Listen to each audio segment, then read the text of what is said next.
Shalom, shalom, shalom les frères, shalom les sœurs. J'espère que vous allez bien partout à travers le monde. Nous donnons d'abord toute la gloire au Père, au Créateur de toutes choses, au Mashiach, au Messie, au Christ, au premier-né. Nous lui disons un double honneur. Frères, sœurs, j'espère que vous allez bien partout à travers le monde.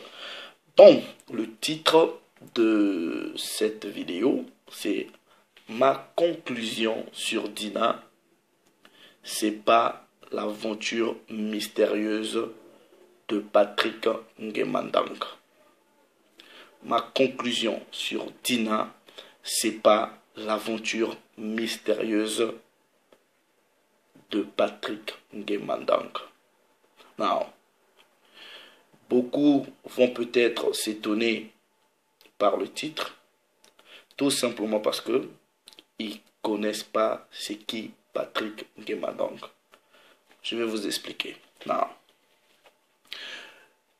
Il y a quelques jours passés, j'ai pris l'engagement d'apporter de l'édification à une question qui m'a été soumise par des frères et sœurs sur l'existence de la fameuse 13e tribu d'Israël par rapport à Dina. Je suis allé pour prouver mon élément dans les prophètes, dans la Torah, dans le livre du juste, avec validation, que Dina a eu des enfants avec son frère Siméon. Aussi simple que ça. Parce que la parole m'a appris à plaider ma cause et à présenter mes arguments dans Ésaïe chapitre 41 du verset 21. Maintenant, il y a toujours des gens qui estiment connaître mieux que d'autres personnes. Nous voulons bien. Mais ce que j'ai compris dans cette réalité, parce que nous allons dire ce que nous savons et nous allons rendre témoignage de ce que nous avons vu. C'est un effort énorme pour plusieurs personnes de dire « je ne sais pas, je ne connais pas, je veux apprendre ». Ah, sur cette question, j'ai peut-être pas beaucoup d'informations, ou laisse-moi le temps, je reviendrai. Ceux qui parlent avec moi, avec qui on a déjà eu une forme de communication, généralement téléphonique, quand ils me soumettent des questions, quand je ne connais pas, je leur dis ça je ne connais pas. Laisse-moi le temps d'aller apprendre. Au meilleur de comment est-ce que je vais comprendre, je te partagerai. Et ici, je ne le cache pas. J'ai mes frères, deux fois chez qui je vais me renseigner en disant « Ah frère, le Père a mis en mon esprit de partager telle chose. Est-ce que tu aurais peut-être des préceptes ?» Mes frères me donnent des préceptes. Voilà. Et je fais pareil pour mes frères. Quand ils ont besoin des préceptes, peut-être que je connais, je leur donne. Je peux leur dire, allez, va toucher ce livre, colle ça avec ce tel précepte. Voilà. C'est parce que nous sommes épris de vérité. C'est l'amour de la parole qui nous lie. Mais pour certaines personnes, dire que je ne connais pas, c'est difficile là. Et j'estime que nous devrons respecter les gens qui nous écoutent. Les gens qui prennent le temps de nous écouter, ce n'est pas qu'ils n'ont pas mieux à faire dans leur vie, mais c'est parce que les gens sont sur une quête de vérité. Et dans ce sens, nous devrons les respecter. Du temps qu'ils nous accordent, à leur donner quelque chose de consistant. Comme je dis, la Bible, ce n'est pas de la comédie. Ce n'est pas du théâtre. Si c'était le cas, je pense que ces frères, ces sœurs qui viennent nous suivre ne viendront pas. Parce que pour du théâtre, pour de la comédie, il y a des bonnes adresses.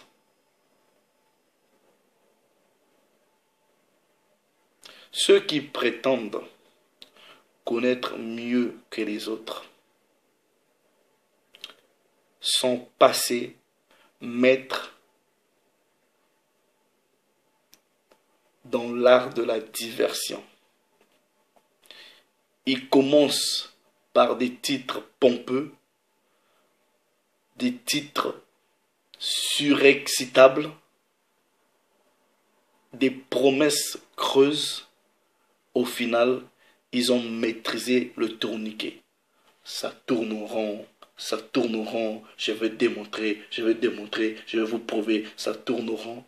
Et au final, on fait une sortie spectaculaire sans avoir concrètement dit quoi que ce soit aux gens.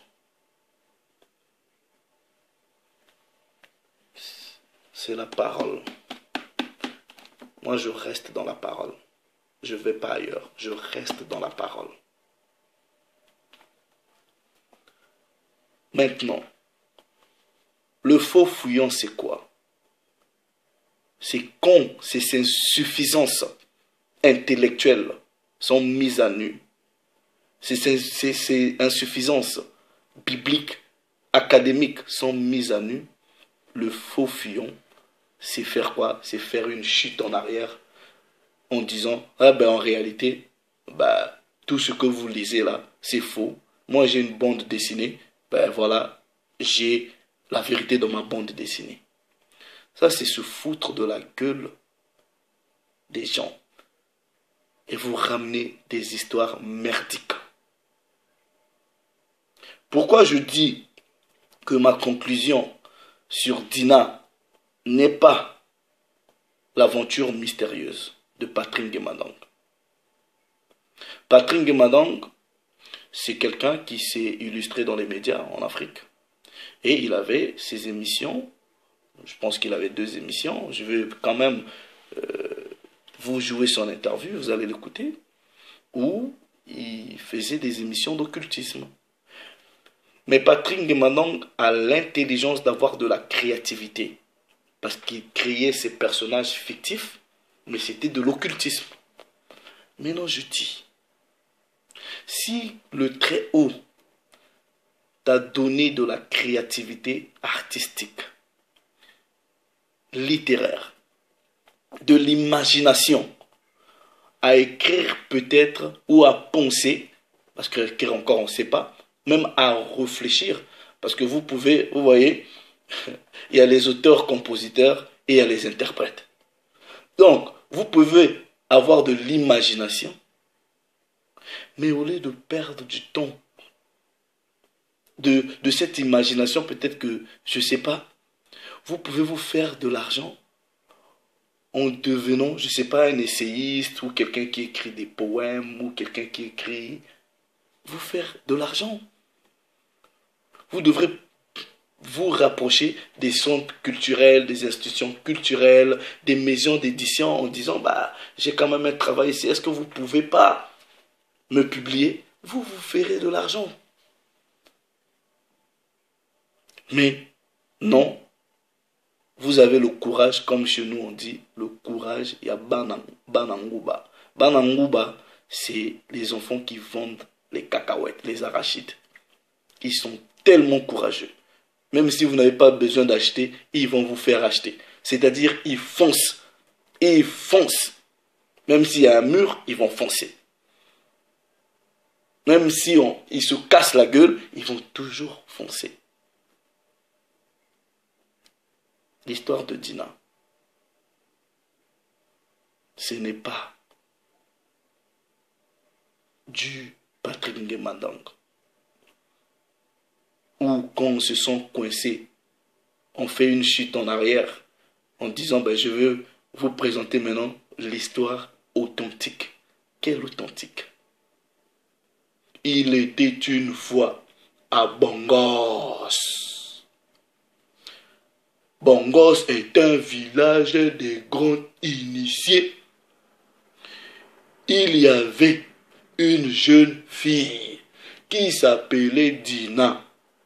Elle était belle d'une beauté extraordinairement effrayante. Elle avait des cheveux qui partaient de la tête jusqu'aux pieds. Sa beauté était intimidante. Elle était la fille d'un autre grand initié qu'on appelait Jacob. Dina était initiée au culte du dieu Loba. Loba, Loba, Loba. Pour être initié au culte du dieu Loba, vous devrez aimer fumer le diamba. Si vous ne fumez pas le diamba c'est le chanvre indien, vous ne pouvez pas être initié au culte du dieu Loba. Parce que le dieu Loba aime fumer le diamba et il aime boire le vin de palme. Un jour, Dina s'ennuyait dans sa chambre. Elle décida de faire une sortie de son corps pour aller visiter la ville de Bongos. Elle arriva sur la montagne des initiés et elle croisa un autre grand initié, puissant, redoutable, qui était subjugué par la beauté de Dina. Et cet autre initié-là a voulu la violer. Mais Dina, qui était guerrière, a combattu parce qu'elle était puissante.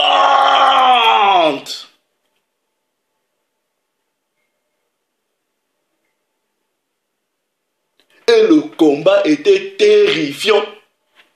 Ils se sont battus pendant 100 jours dans le visible, du visible, de l'invisible, de l'impénétrable. Ça dépend de là où vous êtes. C'est ça la vraie histoire de Dina. Ça, c'est du fantasme. Des histoires fantasmagoriques. J'admire l'imagination. Mais je me dis, si j'ai autant d'imagination, je serais sérieux à écrire je sais pas, comment on appelle ça? J'ai même oublié les genres littéraires là, ça fait longtemps. Je sais pas comment on appelle, j'ai oublié ce genre. Écris tes histoires, fais-toi de l'argent, point barre. Quand on se sent acculé, chute par derrière. On ramène des histoires merdiques. Je dis des histoires merdiques. Si Patrick Ngemanong a inspiré plusieurs personnes, nous, on est là dans les Écritures. On ne parle que des Écritures. Parce que ça, c'est le seul ressort. Mais comme une bande dessinée n'est qu'une création personnelle, voilà, c'est fini. Nous, on va faire comment? Voilà, c'est la création individuelle d'une personne, sa bande dessinée. Si la personne vous dit, je lis dans ma bande dessinée, comment est-ce qu'on peut débattre?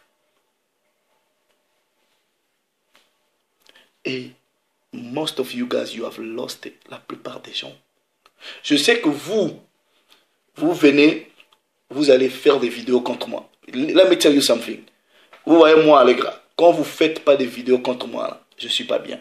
Parce que ces vidéos-là que vous faites contre moi, c'est ça mon divertissement. I love it. Je suis triste quand on ne fait pas des vidéos contre moi. I'm telling you. Faites des vidéos et je m'en fous. I love it. That's my only entertainment. C'est mon seul divertissement. Mais je sais que parmi vous, vous avez, même si vous êtes perdu, mais vous avez un tout petit peu de logique. Vous vous posez des questions. Je ne viendrai pas ici vous raconter des bêtises. Je vous dis des choses que vous pouvez aller vérifier un point, un trait. je lis dans un document, je le présente. Voilà. Des doctrines à faire dormir des gens debout. Et ceux qui peuvent aimer des bêtises comme ça, c'est ceux-là qui sont épris de sorcellerie. Voilà. Maintenant, je vais vous faire écouter là où beaucoup de gens, pendant que nous on lisait, je sais pas, je lisais quoi dans mon enfance, il y en a qui étaient scotchés aux aventures mystérieuses de Patrick Nguemandong. Et c'est Patrick Nguemandong qui a bercé leur enfance, et on veut ramener Patrick Nguemandong dans les histoires de la Bible. On prend un peu Patrick Nguemandong, les histoires qu'on a écoutées au village, on va prendre les livres, les Midrash, on lit un peu le Zohar, on lit un peu les histoires occultes là, et on mélange le tout, on vient raconter des bêtises aux gens. Alors, let me just play. Ça, c'est l'inspiration de beaucoup de gens. Patrick Nguemandong. Je suis toujours à Libreville. Nous sommes venus dans la maison d'Africa numéro 1. Et aujourd'hui, nous recevons un personnage très célèbre. Et vous avez l'habitude de l'entendre tous les jours quasiment sur votre station Africa numéro 1. Aujourd'hui, nous sommes venus vous le faire découvrir. Il s'appelle M. Patrick Nguemandong. Bonjour Patrick Nguemandong. Bonjour. On se tutoie ou on se vous? On se tutoie, tant mieux. J'aime mieux. Alors, depuis 20 ans, tu animes une émission de parapsychologie. De parapsychologie, d'exotérisme, tout ça. Et comment l'idée est venue de créer, enfin, de créer d'abord ce concept et le promouvoir pour que ça devienne aussi célèbre? Bon, alors, il faut d'abord que je précise qu'à la base, je n'ai pas fait d'études de communication. Je suis un professeur de lettres. J'ai été formé à Indiana University aux États-Unis, au campus de Bloomington. Et ma spécialité, c'est la littérature comparée, ce qu'on appelle comparative literature. Dans le cadre de mes études, j'ai fait aussi religious studies, études religieuses, et ce qu'on appelle là-bas la parapsychologie. Donc, je revenais au Gabon pour être professeur. Mais comme il n'y a pas de chaire de parapsychologie à Libreville, donc j'ai chômé un moment, et c'est la radio qui m'a demandé de venir faire de la radio. Alors, en arrivant là, bien sûr, je me sers de mes connaissances, donc de ce que je connais bien, c'est-à-dire l'histoire des civilisations, ainsi que les connaissances de la parapsychologie et autres. Et j'ai donc, on m'a demandé au début de commencer par 30 minutes, c'est-à-dire le directeur des programmes de l'époque, M. Letamba, m'a dit faites l'heure, bouclez l'heure. Bon, boucler l'heure, ça veut dire que le soir, il y avait 30 minutes, il fallait mettre quelque chose. Et j'ai mis quelque chose, bon ça aurait pu être de la musique, mais c'était l'aventure mystérieuse dans sa première formule. Donc je raconte une histoire avec des bruitages comme un film radio, dans le genre de Orson Welles à l'époque. Et c'est comme ça que j'ai commencé. Mais à l'époque, ce n'était pas Triangle, c'était de la fiction radiophonique. Par la suite, maintenant, j'ai créé une émission Triangle qui est un véritable talk show. C'est interactif avec les auditeurs. Et chaque semaine, on aborde un problème ésotérique ou de parapsychologie ou de sorcellerie ou de ce monde-là, de ce monde parallèle. C'est de l'occultisme en direct en fait. Voilà. Donc il dit que son émission c'est de l'occultisme en direct. Voilà. Et si vous faites seulement un effort, je vais essayer de jouer même une aventure mystérieuse. Vous comprendrez par là que ça vous rappelle des gens. Voilà. Attendez. Volonté. Voilà. Ça c'est, vous voyez, il a des noms bizarres qu'il invente. Il a toujours... ça c'est l'histoire. Les Django, les histoires de Django là. Vous écoutez ça chez Patrick Nguemandong. Les Mamiwata, les je sais pas, Pele, ou quoi. C'est Patrick Nguemandong. Si vous suivez les aventures mystérieuses. C'est captivant, c'est fascinant. Ok? Parce qu'il t'emmène. Ok? Et beaucoup se sont inspirés de Patrick Nguemandong. Ok? Je sais pas. Il utilise ainsi le corps-esprit de la personne qui a tué. Toujours des histoires de sorcellerie. Le besoin d'obscurité pour ne pas se faire repérer. Mais dans les grandes villes, il y a beaucoup de lumière, même la nuit. Et les sorciers ne sont pas libres. Ils ne peuvent pas se déplacer. Ils sont gênés. Alors, dans les grandes villes, Il est parfois des sorciers qui se cachent dans le monde en dessous. Oui, sous nos pieds. Avez-vous jamais pensé que là où l'on collecte et canalise les eaux usées, dans ces gigantesques souterrains que sont parfois les égouts, il y a des personnes qui se retrouvent afin de pratiquer de très anciens maléfices.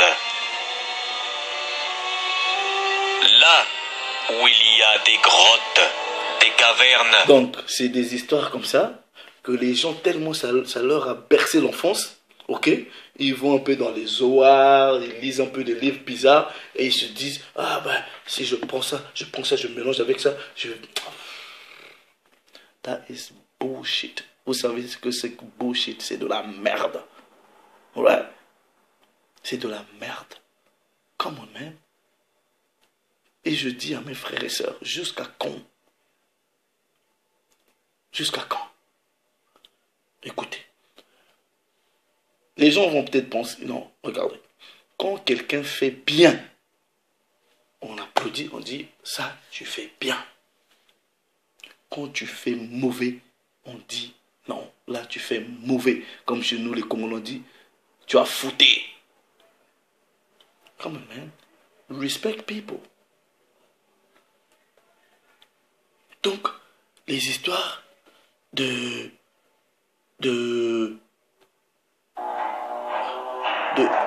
la Bible, c'est maintenant, Patrick, mais maintenant,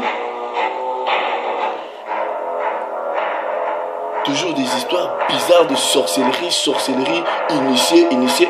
Patrick, mais maintenant, passe ses émissions à vous parler initiation, occulte de l'Oba.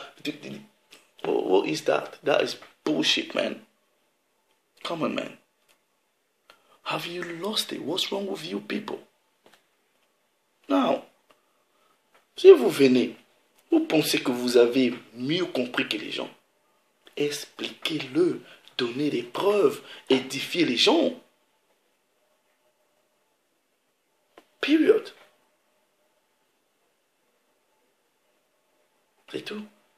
Ça, c'est un jeu de gamin. Ça, c'est un jeu de gamin, quoi. Vous venez, ouais, vous faites du bruit, Ouh. Quand on vous cherche, vous fouillez. On dit, ah non. Maintenant, voilà, je vais lire dans ma bande dessinée. Oh, come on, man. Come on. Quelle bassesse. Et comment est-ce qu'on peut se ridiculiser comme ça? Comment on peut se ridiculiser comme ça? Mais comme il y en a qui ont le courage des enfants qui vendent des cacahuètes, ouais, mais ils vont s'enfoncer. Voilà, on y va seulement. Peu importe, on y va. Non. Comment? Maintenant, vous pouvez aller faire des vidéos, ok? Vous pouvez venir m'insulter, raconter des bêtises ou quoi que ce soit là. Allez, gars, si j'ai envie de parler, I put on my camera and I will talk. Period. Si j'ai envie de parler, je mets ma caméra, je parle. Qui va m'empêcher? Vous payez mon internet. C'est vous qui avez le temps. Non? I will talk. Mais je prie pour ceux qui ont une petite conscience qui leur est restée. Réfléchissez. On ne va pas vous malmener comme ça. Seul intellectuellement, spirituellement. Vous avez besoin de repentance.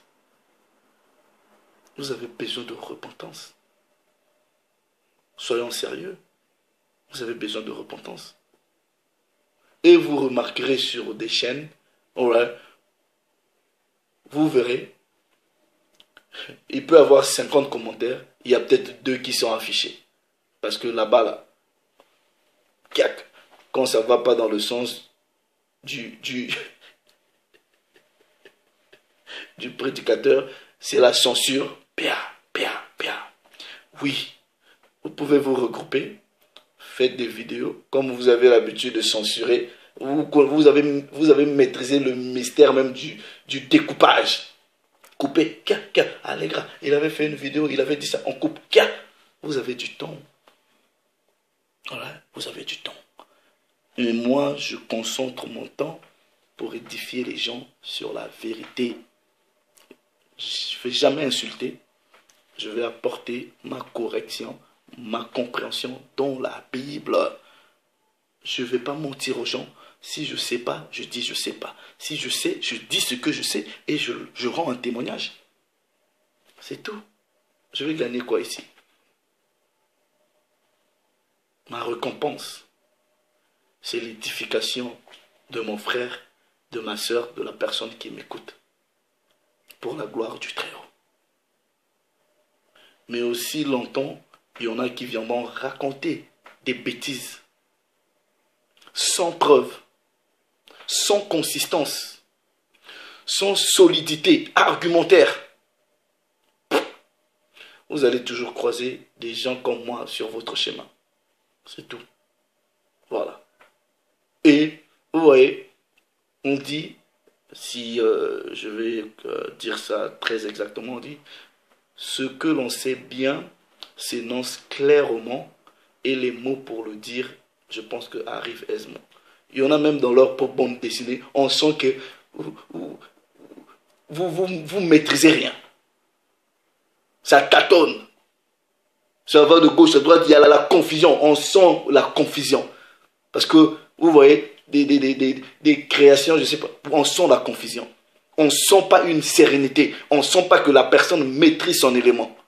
Ça tâtonne. Ça va de gauche à droite, confusion.